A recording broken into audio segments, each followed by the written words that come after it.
Seigneur, nous voulons te rendre gloire. Nous voulons te dire merci pour cette opportunité que tu nous donnes d'écouter ta parole. La Bible dit que ce livre de la loi ne s'éloigne point de ta bouche, médite-les jour et nuit. Nous voulons vraiment que toi tu puisses nous enseigner.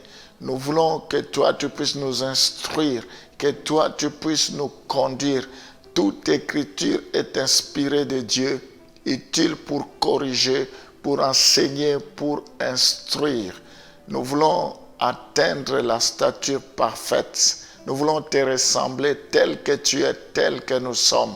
Je te bénis, je te loue, Seigneur. Je viens élever ton nom ce matin. Je viens élever ton nom à ce moment. Laisse que la gloire, l'honneur et la louange te reviennent. Je saisis cette opportunité pour te recommander tous ceux qui sont connectés, tous ceux qui me suivent, qui m'écoutent à ce moment, tous ceux qui sont fidèles à ce programme de prière et d'enseignement, qu'ils soient bénis dans le nom de Jésus, que cette parole puisse leur apporter la joie, la paix, le miracle qu'ils ont besoin dans leur vie.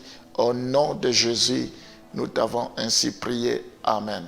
Bien-aimés dans le Seigneur, que Dieu vous bénisse pour votre fidélité, pour votre assiduité à ce programme de prière et d'enseignement. C'est un programme d'affermissement, d'encouragement. C'est un programme qui vient apporter un plus dans notre relation avec Dieu.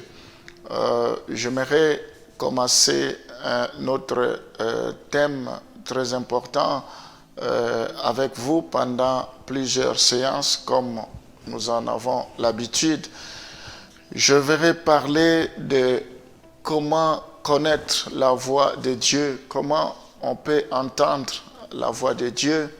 Il est important que nous puissions dans notre vie connaître la voix de Dieu, et aussi je vais parler de comment Dieu parle à l'homme, parce que Dieu a toujours parlé à l'homme, Dieu nous a toujours parlé. Donc je disais, il est essentiel de connaître la voix de Dieu et de comprendre sa volonté, parce que Dieu nous a créés pour un but, parce que Dieu a un plan merveilleux pour chacun d'entre nous.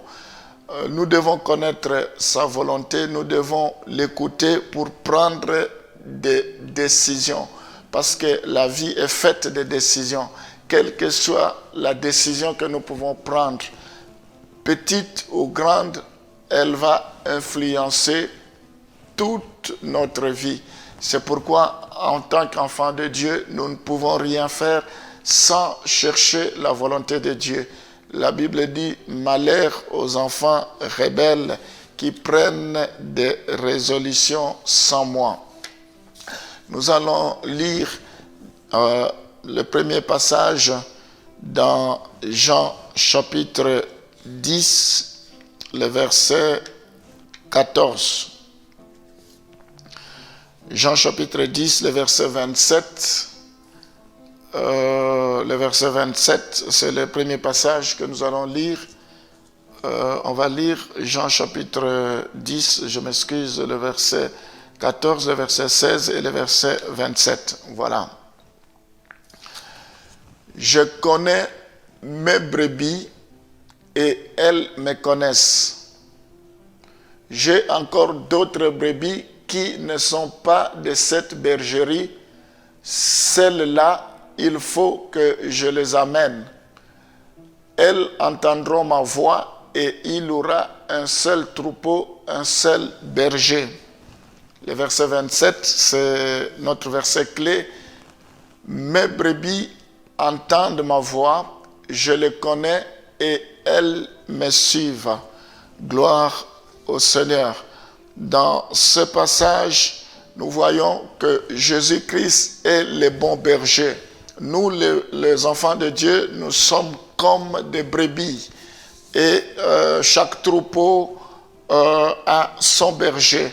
Et nous qui sommes enfants de Dieu, Jésus-Christ est notre berger. Il est le bon berger. Il existe plusieurs bergers, mais le nôtre, Jésus-Christ, il est le bon berger. Je vous invite à faire de Jésus-Christ votre berger, parce que c'est lui qui peut nous conduire dans de verts pâturages, c'est lui qui peut restaurer notre âme.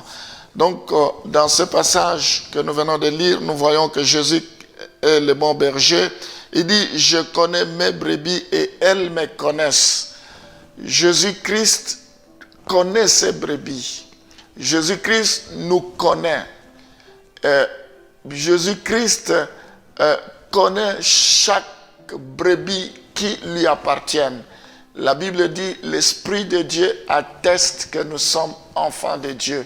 La question que je peux vous poser, est-ce que vous êtes connus de Dieu? Il y a des gens qui sont connus de lui et il y a des gens qui ne sont pas connus de lui. Ma prière ce matin, que tu sois connu de lui. Il dit, mes brebis, je connais mes brebis. Gloire au Seigneur si nous sommes connus de Dieu. Vaut mieux être connu de Dieu que d'être connu des hommes. Les hommes peuvent nous connaître, ils peuvent nous abandonner, ils peuvent se moquer de nous. Mais Dieu, il ne nous abandonnera pas. Il a dit, je ne vous délaisserai point, je ne vous abandonnerai point, je serai avec vous jusqu'à la fin du monde. Gloire au Seigneur. Mais le verset continue, il dit, je connais mes brebis et elles me connaissent. Mes brebis entendent ma voix. Avant ça, il dit, j'ai encore d'autres brebis qui ne sont pas de cette bergerie. Celles-là, il faut que je les amène. Il y a des brebis qui sont des personnes que nous sommes, qui sont en dehors de la bergerie. Voilà le but aussi de ce programme, c'est pour aller chercher des brebis qui sont en dehors de la bergerie pour qu'ils viennent dans la bergerie. Il dit, je connais mes brebis, il y en a qui ne sont pas encore dans la bergerie. Bien-aimés, c'est une opportunité pour nous. Dieu ne peut passer que par nous pour évangéliser d'autres personnes, pour gagner d'autres personnes. Ce que nous pouvons faire, c'est de donner les liens à d'autres personnes. Qui sait si ce sont ces brebis que le Seigneur cherche, ce sont ces personnes que Dieu a besoin. Il dit, j'ai encore d'autres brebis qui ne sont pas de cette bergerie. Celles-là, il faut que je les amène. Elles entendront ma voix et il y aura un seul troupeau. Il y a toujours une relation, une complicité entre le berger et les brebis. Est-ce que dans ta vie, il y a une complicité entre Jésus-Christ et toi? Il faut qu'il y ait une intimité, une relation particulière.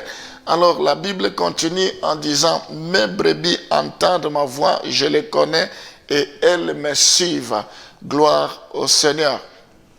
C'est là ce que nous allons voir, connaître la voix de Dieu. Ici, même Jésus-Christ, la parole de Dieu confirme que le brebis du Seigneur entendent sa voix et ils le suivent. La Bible n'exclut pas, la Bible n'exclut personne. La Bible ne dit pas que quelques brebis du Seigneur entendent la voix, ils le suivent et les autres n'entendent pas. Il faut que chaque brebis, il faut que chaque brebis que nous sommes, nous soyons à mesure d'entendre la voix de Dieu. Voilà pourquoi le but de cet enseignement, nous allons le faire en plusieurs séances. Comment nous pouvons entendre la voix de Dieu et comment Dieu parle à l'homme, comment Dieu nous parle pour que nous puissions l'entendre. C'est un privilège d'entendre la voix de Dieu. C'est un privilège de l'écouter. C'est un privilège de se laisser conduire par le Seigneur. Parce que si lui nous conduit, nous aurons toujours la victoire. Si lui nous conduit, notre pied ne va jamais chanceler. Si lui nous conduit, quels que soient les obstacles, nous aurons toujours la victoire. La Bible dit, les enfants d'Israël dans le désert, il y avait une colonne de nuée, la nuit qui les conduisait. La nuit, il y avait une colonne de feu plutôt. Le jour, il y avait une colonne de nuée. Ça symbolise la présence de Dieu. C'est Dieu lui-même qui les conduisait. Gloire au Seigneur, malgré qu'il y avait des obstacles, mais Dieu était là pour les secourir, il était là pour leur donner la victoire. Donc nous avons besoin que Dieu nous parle, nous avons besoin de l'écouter, il faut que nous puissions le désirer, il faut que nous ayons soif. Voilà pourquoi nous allons prier pour que Dieu puisse nous parler, que Dieu ouvre nos oreilles pour que nous puissions l'écouter, que nous devenions sensibles à l'Esprit de Dieu, parce que Dieu parle. Il n'est pas un homme pour mentir, ni fils d'homme pour se repentir. Il veille sur sa parole. Si Dieu nous a créés avec les oreilles, la bouche, parce que lui-même parle, parce que lui-même entend. Donc mes brebis entendent, je connais mes brebis et mes brebis entendent donc ma voix. Il nous connaît et il aimerait que nous puissions entendre sa voix. Nous allons prier pour que, avant que nous continuions ce programme, que nous allions très loin dans notre enseignement qui nous prendra plusieurs séances, que nous puissions, que Dieu puisse nous parler, que pendant cet instant, vraiment quand nous allons écouter sa parole, qu'il nous parle sérieusement. Seigneur, nous croyons que tu es un Dieu qui parle. Tu dis, je connais mes brebis et mes brebis entendront ma voix. Nous voulons déjà être parmi tes brebis. Nous voulons être comptés parmi les brebis que tu connaisses. Tu es le bon berger. Le bon berger prend soin de ses brebis. Le bon berger donne sa vie pour ses brebis. Tu es venu mourir sur la croix pour nous. Voilà pourquoi nous te disons merci. Oh Seigneur, nous te prions pour que tu puisses ouvrir nos yeux spirituels, nos oreilles spirituelles, pour que nous puissions entendre. Nous voulons être sensibles parce que tu as des choses à nous dire. Seigneur, tout au long de la journée, que tu nous parles par rapport à notre avenir, que tu nous parles par rapport à nos projets, que tu nous parles par rapport à notre vie sentimentale, par rapport à nos études, par rapport à nos enfants, que tu nous parles par rapport à nos démarches administratives, que tu nous parles. Nous voulons être sensibles et que nous puissions t'écouter, Seigneur, et que nous puissions faire ta volonté. Je bénis cette matinée, je bénis tout ce que nous allons entreprendre. Que la faveur de Dieu soit sur chacun d'entre nous, que la grâce de Dieu nous ouvre les portes. À cause de ta grâce, nous réussirons. À cause de ta grâce, nous sommes bénis. Sois loué à jamais. Au nom de Jésus, nous t'avons ainsi prié. Amen.